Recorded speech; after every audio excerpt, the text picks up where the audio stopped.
దోచుకున్నారు ఆ సొమ్ములు. పేద ముస్లింలు దోచుకున్నది పెద్ద ముస్లింలు. ఈ ముస్లింలో దాదాపు 200-300 తెగలు ఉంటే అందులో వీళ్ళు తిన్నది ఎక్కువ. నెంబర్ 1. ఇక్కడ వచ్చేటప్పటికి ఓ ప్రధానమైనటువంటి అంశం ఏంటంటే అతి పెద్దదైనటువంటి సమస్య రాబోతోంది.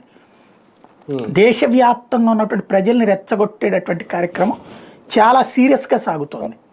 అందులో భాగంగానే భారత వ్యతిరేక శక్తులన్నీ ఒక్కటవుతున్నటువంటి పరిస్థితి ఇక్కడ. అది మెయిన్ గుర్తుపెట్టుకోవాల్సినటువంటి అంశం. అవును. అంటే సభ యొక్క ముఖ్య ఉద్దేశం ఏంటి? రేపొద్దున వీళ్ళు ఏం చెప్పాలనుకుంటున్నారు?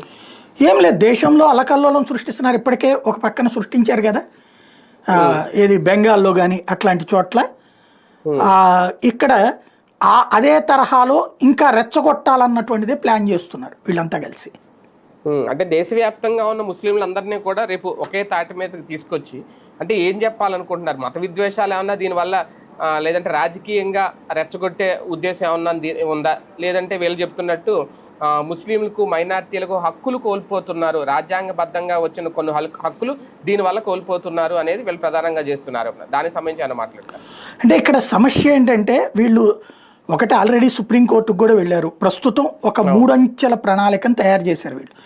ఈ 3 అంచెల ప్రణాళికలో ఉన్నటువంటి ఫస్ట్ ఉన్నటువంటి పాయింట్ ఏంటంటే ఒకటి బెంగాల్ కావచ్చు అట్లాంటి చోట్ల గొడవలు క్రియేట్ చేయడం.